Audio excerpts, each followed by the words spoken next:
please subscribe my YouTube channel and press the bell icon. You watching real horror stories in every day. Rajiv एक बड़ी multinational company में काम करता था। कभी कभी उसके ऑफिस से घर आते आते अंधेरा हो जाता था। राजीव को अक्सर ऑफिस से उसकी कैब घर के बाहर वाली रोड पर ड्रॉप कर देती थी। एक दिन राजीव को घर आते आते रात के 1 बज गए थे। थका हुआ राजीव बस घर जाकर खाना खाकर सोना चाहता था। घर के रास्ते पर चलते हुए राजीव को सामने से कुछ लोगों की भीड़ आती दिखाई दी। वो सड़क ज्यादातर सुनसान ही रहती थी।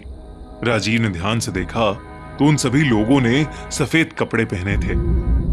उनमें से सबसे आगे चल रहे 2 आदमियों के सर पर लाल रंग लगा हुआ था।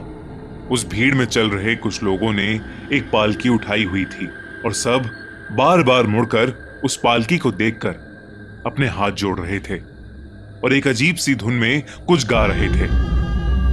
राजीव को यह बात बहुत ही ज्यादा अजीब लगी।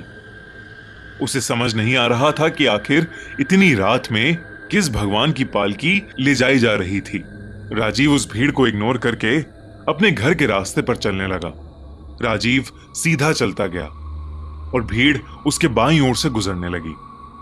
जैसे ही राजीव को लगा कि उसने भीड़ को पीछे छोड़ दिया है, वैसे ही उसके कंधे पर किसी ने हाथ रखा। राजीव अचानक से पीछे मुड़ा और उसने देखा कि भीड़ के सबसे आगे चल रहे एक आदमी ने उसे रोका था। इससे पहले कि राजीव कुछ बोलता, उस आदमी ने कहा, तुम हमारी मां को प्रणाम करे बिना जा रहे हो। राजीव की नजर पर्दों से ढकी पालकी पर गई तो उसे वो पालकी बिल्कुल खाली लगी। राजीव को वो लोग बहुत अजीब लग रहे थे। राजीव ने दूर से ही हाथ जोड़े और तेजी से वहां से निकलने लगा। तभी उसके पीछे से उसका हाथ किसी ने पकड़ लिया। राजीव ने देखा कि जो लोग पहले मुस्कुरा रहे थे, अब उनके चेहरे एकदम गुस्से से भर गए थे। उन लोगों के शरीर का रंग नीला सा पड़ने लगा था। राजीव अपना हाथ छुड़ाने लगा कि तभी उस आदमी ने कहा, तुमने हमारी देवी का अपमान किया है, अभी पश्चाताप करो, नहीं तो अनर्थ हो जाएगा। अब राजीव को उन लोगों पर गुस्सा आने लगा था। उसे लगा कि भीड़ में वो लोग चोर चक्के होंगे जो रात में चलते फिरते लोगों को देवी का डर दिखाकर लूटते होंगे। उसने गुस्से से अपना हाथ छुड़वाया और बोला, नहीं मानता मैं तुम्हारी किसी देवी को। पता नहीं कौन से पागल खाने से भागकर आए हो सब के सब। इतना कहकर राजीव वहां से चला गया और उसने पीछे मुड़कर नहीं देखा। दरअसल राजीव बचपन से ही अंधविश्वास से दूर रहा था। वो इस हद तक इन सब बातों से दूर हो गया था कि उसने भगवान में भी मानना बंद कर दिया था।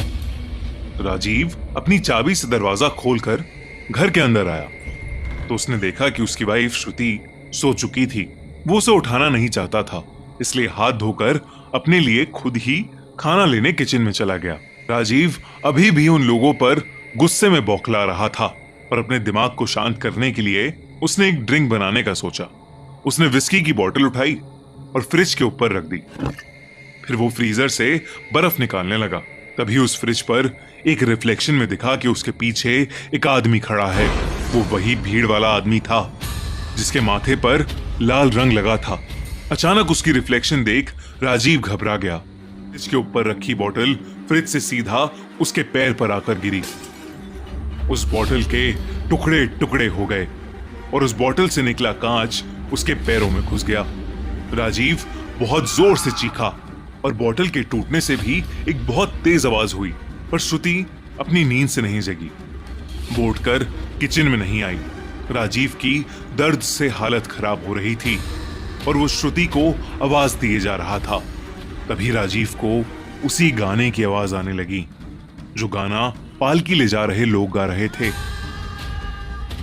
वो गाना सुनते ही राजीव की मानो रूह ही कांप गई। वो आवाज उसके घर के बाहर से आ रही थी और उसे ऐसा लग रहा था कि जैसे उसके घर के बाहर बहुत से लोग चक्कर लगाते हुए वो गाना गुनगुना रहे हों। राजीव के पास अब कोई चारा नहीं था। उसने अपने पैर में लगे कांच के टुकड़े खींच कर निकाले और घाव को पानी से धोकर लंगड़ाता हुआ श्रुति के पास गया, पर उसने देखा कि कमरे में कोई था ही नहीं।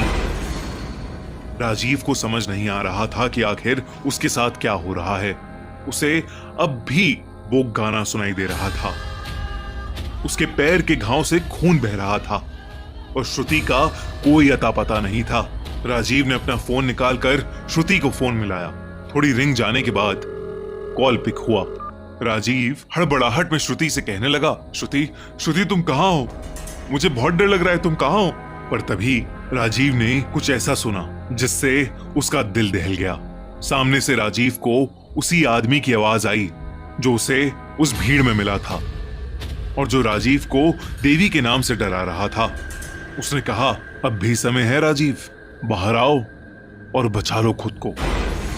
इतना सुनते ही राजीव ने फोन काट दिया और वो कमरे की खिड़की के पास गया। उसने खिड़की से बाहर देखा तो वहां पालकी लेकर वही भीड़ खड़ी थी और वही गाना गाए जा रही थी।